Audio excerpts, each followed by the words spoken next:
My hands weren't shaking. That's the part one remember most clearly, how still they were as I held the printout under the kitchen light, reading it out loud like a woman reciting a grocery list. Account opened March 14th. Applicant name, mine. Authorized user, my sister. Current balance, $11,200. Status, 60 days past due. On the other end of the phone, I could hear my mother breathing. That fast, shallow kind of breathing people do when they're hoping silence will make a thing untrue. I didn't sign this, I said. I've never signed anything with this bank in my life. 5 years. 5 years since they'd handed me one bag and told me I'd survive. 5 years since I'd built a life with my own name on everything in it, my lease, my accounts, my choices. And now my name was on this too, just not by my hand. So, I said, folding the paper once, calm as anything, which one of you wants to explain this to the bank? Nobody answered right away. Some silences say more than words ever could, and I've learned to sit inside them without flinching. If you've ever been the child who was told to be strong while someone else got to be soft, stay with me. I have a feeling you already know how this story starts. Tell me in the comments who got chosen in your family. I think you'll find you're not the only one. But to understand that silence on the phone, you need to know who I was before it. Before the bag. Before the door. At 17, I had a system. Most kids that age had a curfew and maybe a part-time job for gas money. I had a spreadsheet. I worked 12 hours a week at a pharmacy 2 towns over, counting pills and stocking shelves, and every Friday I sat at my desk and logged what I'd earned, what I'd spent, what was left. I kept my report cards in a folder by year. I kept receipts for anything over $20. I kept a shoebox, an old one, from a pair of sneakers I'd saved 3 months to buy, where I put anything that felt like it might matter someday. A pay stub, a signed permission slip, the paperwork for my bank account, the one I'd opened myself at 16 because I didn't want to ask anyone for anything I could get on my own. You're so paranoid, my mother used to say, laughing, whenever she caught me filing something away. Nobody's coming after your report cards, honey. I didn't tell her it wasn't about the report cards. It was about being a person whose word could be proven. I'd learned early that in our house, being believed wasn't automatic. You had to bring evidence. My sister never needed evidence. She needed a look on her face and a catch in her voice, and whatever she wanted moved toward her like water finding a slope. She was 2 years younger and effortlessly, infuriatingly charming. The kind of charming that made teachers extend deadlines and made our parents forget what they'd said no to 5 minutes earlier. She lost things. She forgot things. She borrowed $40 from my desk drawer more than once and called it just until Friday, and Friday came and went the way Fridays do. I never said anything. I just started keeping a running list of what she owed me, tucked into the shoebox with everything else. Not because I expected to collect, because I wanted, somewhere, a version of the truth that wasn't up for debate. Here is what I gave growing up. A clean report card every semester, a paycheck I never fully spent, a room I kept so tidy my mother used it to show visitors what responsible looked like. Here is what I got in return. The quiet assumption that I would always be fine, which slowly, without anyone ever saying it out loud, became the reason I stopped being anyone's priority. Because that's the trade nobody warns you about. Competence doesn't earn you protection in a family like mine. It earns you distance. You get filed underhandled, and handled children don't get asked how they're doing. They get asked to understand. I didn't know yet how far that word, understand, would eventually be stretched. I only knew that somewhere underneath my bed, in a shoebox that smelled faintly of old cardboard and pencil shavings, I was building something my mother thought was silly. She had no idea I was building a case. The college fund was the first thing I noticed disappearing, though it wasn't the first thing that had actually gone. My grandmother had started it when I was born, $400 a month into an account with my name on it, meant to grow quietly for 18 years the way those things do. By the time I was 16, I'd done the math myself, sitting with the last statement I'd been shown. It should have been close to $40,000. When I asked my mother about it at 17, she didn't meet my eyes. Your sister had some expenses, she said. A tutor. Then the car accident. You know how things add up. I did know how things added up. I'd been adding things up my whole life. What I didn't know was that my future had been one of the things on the ledger, spent without my signature, without a conversation, without so much as an apology dressed up as one. "You're strong," my mother told me that day, patting my hand like the matter was closed. "You'll survive. You always do." She said it again 2 months later, when I made honor roll and my sister failed 2 classes, and the dinner conversation was somehow still about helping my sister catch up. She said it when I gave up my bedroom, the good one with the window seat, so my sister could have more space for her art supplies, and I moved into what had been a storage room. She said it when my birthday money went toward my sister's dance recital costume because, you understand, you're strong, you'll survive, until I started to hear the phrase less as a compliment and more as a verdict. A sentence being handed down. Here is what I gave that year alone. My bedroom, my birthday money, for $100 a month for 18 years I'd never see a cent of, and the quiet, constant labor of not making things harder for anyone. Here is what I got, a phrase. The same 4 words, rearranged slightly depending on what was being taken this time, but always landing in the same place.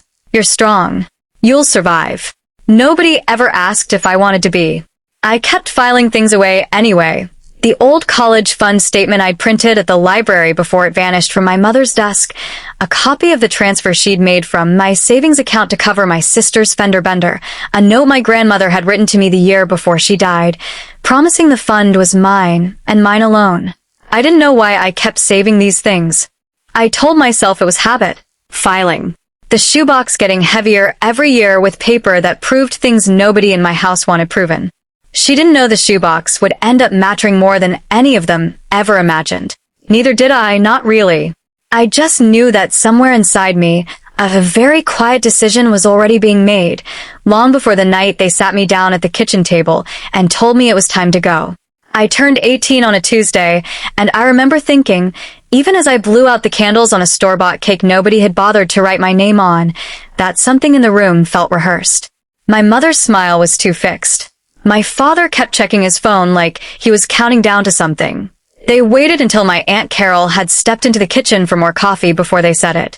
"Your sister needs a fresh start," my mother began, folding her hands on the table the way she did when she'd practiced a speech.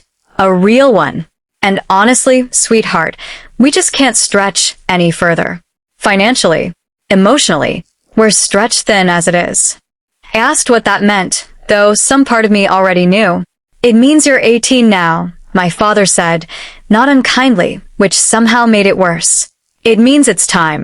You've always been the strong one. You'll figure it out. You'll survive." There it was again. The verdict, finally spoken plainly instead of dressed up as comfort. They gave me 48 hours and 1 bag. Not 2. 1, my mother was specific about that part, like she'd already measured the space I was allowed to take up on my way out. From the kitchen doorway, I saw Aunt Carol standing very still, a coffee mug halfway to her mouth, clearly having heard more than she was meant to. She didn't say anything. She didn't defend me. But her eyes found mine for just a second, and something in them wasn't blank the way my parents were. It was something closer to shame, hers, borrowed on their behalf, because someone in that house needed to feel it, and no one else seemed willing to. She set the mug down without drinking from it, and quietly left the room. I went upstairs that night, and started deciding what 1 bag could hold. Clothes, mostly. My birth certificate. My social security card. And underneath my bed, still smelling faintly of old cardboard, the shoebox. I didn't know yet what I'd need it for. I only knew I wasn't leaving it behind. The 48 hours passed in a strange, muffled way, like the whole house had been wrapped in cotton. I told myself my mother's silence was grief, not indifference, that she couldn't look at me because it hurt her too much, not because it didn't hurt her at all. I told myself the measuring tape I found on my bedroom floor the second morning, left behind by my sister, who'd already been in twice to look at the space, was just her being practical. Efficient, not eager. Nobody asked where I was going. Not once, in 2 full days. My father mentioned a co-worker's daughter who'd done fine on her own at 18, as if that settled something. My mother packed a bag of snacks for the road like I was leaving for camp instead of leaving for good, and I remember standing in the kitchen holding those snacks, waiting for someone to ask the obvious question, Do you have somewhere to stay? And the question never came. I told myself that was an oversight. I told myself a lot of things that week. The night before I left, I sat on my bedroom floor with the shoebox open in front of me, and without really deciding to, I started photographing what was inside. The transfer records. My grandmother's letter. The old college fund statement. Its numbers already a memory of money that no longer existed. I didn't know why I needed digital copies of paper I already had. I told myself it was just in case something got lost in the move. Some part of me, the part that had spent a lifetime filing things away, already understood something I wasn't ready to say out loud. I could have asked. I could have sat my parents down and said plainly, I have nowhere to go, help me, and maybe some buried piece of them would have answered. Or I could walk out with the one bag they'd allotted me and not give them the satisfaction of watching me beg for a softness they'd never once offered freely. I zipped the bag. I left the shoebox photographs saved in 3 different places, though I still couldn't have told you why. By morning, I'd made my choice. 5 years is enough time to build a life out of almost nothing, if you're willing to do it slowly. By 23, I had a 1-bedroom apartment with my name alone on the lease, a job in claims processing that had turned into something closer to a career, and a savings account I checked the way other people check the weather, habitually, almost fondly. Nobody had handed me any of it. I'd built it the way I built everything, one file document at a time. My phone rang on a Thursday evening while I was making dinner, and I almost let it go to voicemail before I saw the name on the screen. Sweetheart. My mother's voice was already wet with tears before she'd said more than that one word. I need you. Your sister. She's in real trouble. Serious trouble. We need family, right now. I set my knife down on the cutting board. What kind of trouble? I said. Not a question, really. A request for specifics, delivered flat and even. It's complicated, she said, which is what people say when they'd rather cry than explain. There's money involved. A lot of money. She's terrified. Honestly, we all are, Claire. You have to understand, this could ruin her whole life. What money? I said again. How much? Whose name is on it? There was a pause on the other end, the kind of pause I recognized from years of watching my mother recalibrate a story mid-telling. I don't have all the details in front of me, she said. Can we talk? All of us? Tonight, if we can. Please. I want to be honest about something.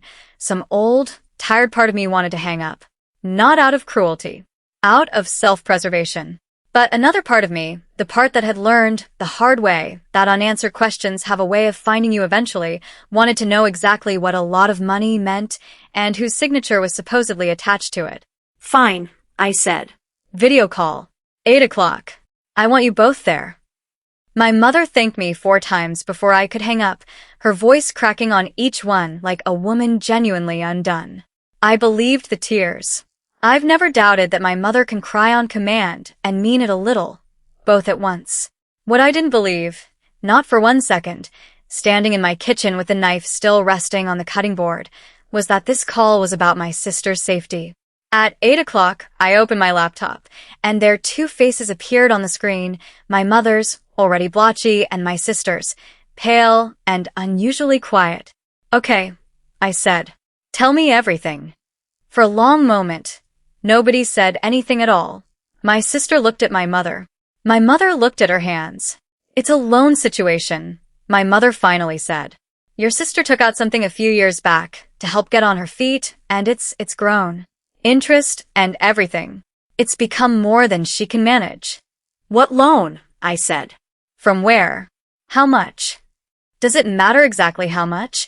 My sister cut in, and there it was, that old flash of hers, charm curdling fast into defensiveness the moment she wasn't the one being comforted. God, Claire, we're your family. You know that, right? Family helps family. I do it for you. I let that sit in the air for a second before I answered, because I wanted her to hear it land the way it had actually sounded. Would you? I said. Not sharp. Just quiet. Just a fact laid on the table next to hers. My mother jumped in before my sister could respond, her voice pitching higher. We're not asking for the world, sweetheart. We just need to understand the options. You've always been so capable. You've done so well for yourself, really, considering you gave me 1 bag and 48 hours, I said. Still calm. Still even. Yes. I've done well. My sister's jaw tightened. Must be nice, she said, surviving so easily while the rest of us actually struggled. Some of us didn't get to just cut ties and disappear into a perfect little life. I looked at her for a moment through the screen. This woman I'd once given a bedroom to, a birthday's worth of money to, years of quiet subsidized comfort to, and I felt something settle in me instead of rise. I didn't disappear, I said. I was removed. There's a difference. Nobody corrected me. What loan? I said again, steady, because underneath everything I still needed the actual facts, and facts were the one thing this family had never been generous with. What's the account? What's the balance? And I want to know whose name is actually on it, because something tells me this isn't as simple as Rachel needing a favor. My mother's composure finally cracked, just slightly, just for a moment, a flicker of something real breaking through the performance she'd clearly rehearsed on the drive to wherever she was calling from. Her eyes filled, and this time it didn't look staged. I didn't think it would go this far, she said, quietly, almost to herself. I really didn't. I thought we'd catch up on the payments before anyone had to know. Before anyone had to know. The words landed in my chest like a key turning in a lock I hadn't realized was there. Know what? I said. My mother looked at my sister. My sister looked at the floor. And, for the first time all night, neither one of them had a script ready. Mom, I said, very slowly, very clearly, because I could feel the shape of something taking form even before I had the proof of it in my hands. What account has my name on it? The silence that followed lasted longer than any silence should be allowed to last on a call about someone else's emergency. It was years ago, my mother finally said, the words coming slow, like she was pulling them up from somewhere she'd buried them on purpose. Right after you moved out. Your information was still in the house, sweetheart, your social security card, your old paperwork.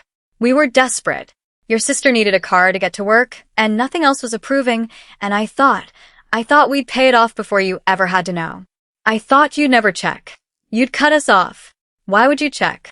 Why would you check? I almost laughed, except nothing about it was funny. It was, in its own way, the most honest thing either of them had said all night, a full confession disguised as a rhetorical question. They hadn't gambled on my forgiveness. They'd gambled on my absence. On the assumption that a daughter they discarded wouldn't bother keeping track of a family that no longer kept track of her. They had no idea I'd never stopped. I reached across my desk and pulled out the folder I'd built over the last 5 years, pulled from the habit I'd never grown out of, the one my mother used to call paranoid. Annual credit reports, checked every year without fail. A flagged account I'd noticed 18 months ago and quietly monitored instead of confronting, waiting without fully admitting to myself what I was waiting for. Screenshots. Statements. The account number, the opening date, the balance. All of it already documented, already organized, already true in a way nobody on that call could argue with. I know exactly what account you're talking about, I said, laying the first page flat on my desk where my camera could catch it if it needed to. I've known for a year and a half. My mother's face went white. I have the opening date, I said. The balance. The payment history. Everything. I let that settle before I added, quietly, I've just been waiting to see what you do with it. I want to pause here for a second because I still think about this moment more than almost any other. If you found out your name was still tied to the family that threw you away, quietly, without your knowledge, years after they'd made it clear you were on your own, what would you do first? Tell me honestly in the comments. And if this story feels familiar so far, stay with me, because it's about to get very calm, very fast. Because what I did next wasn't loud at all. I want to be clear about something, I said, and my voice didn't rise once. This isn't a conversation where I'm asking either of you for anything. I'm not here to negotiate a payment plan for a debt I never agreed to. My mother started to speak. I kept going, evenly, the way you read something you've already rehearsed 100 times in your head without meaning to. 18 months ago, when I flagged this account, I didn't call either of you. I called the credit bureau and opened a dispute. 3 months ago, when the balance kept climbing instead of shrinking, I filed a fraud report with the bank directly. I have a case number. I turned my laptop slightly, angling it toward a printed page on my desk, close enough for the camera to catch the header, not close enough to matter to them one way or another. An investigator has already been assigned. She'll likely be reaching out to both of you directly, since the charges and the address on file both trace back to this house. Claire, my sister started. This isn't punishment. I said, and I meant it. This is just what happens next. It was already happening. I'm only telling you now because I'd rather you hear it from me than from a letter. My mother's hands had come up to cover her mouth. Above them, her eyes were wide with something that looked, finally, like real fear. Not performed, not managed for effect, just plain and unglamorous. You said I'm strong, I told her quietly. Every time you needed something from me. My room, my birthday money, my future, apparently, sitting in an account I didn't know existed. You said it so many times I started to believe it meant something good. I paused. Turns out you were right, I said. Just not in the way you meant. Because being strong, it turns out, was never about surviving what they gave me. It was about surviving what they took, and still being someone whose word could be trusted when it finally mattered. Somewhere in a shoebox that used to smell like old cardboard, I had built exactly that, a version of myself nobody could talk their way around, evidence in hand for a case I hadn't even known at 17 I would eventually have to make. I closed the folder. The investigator will call you within the week, I said. I'd get a lawyer if I were you. For a moment, neither of them said anything at all, and I watched two very different kinds of unraveling happen on the same screen. My sister broke first. You can't do that to us, she said, her voice climbing fast, all of the earlier warmth curdling into something sharper and more familiar. Do you have any idea what this is going to do to me?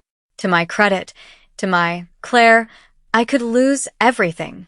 I know, I said. I lost everything too. Once.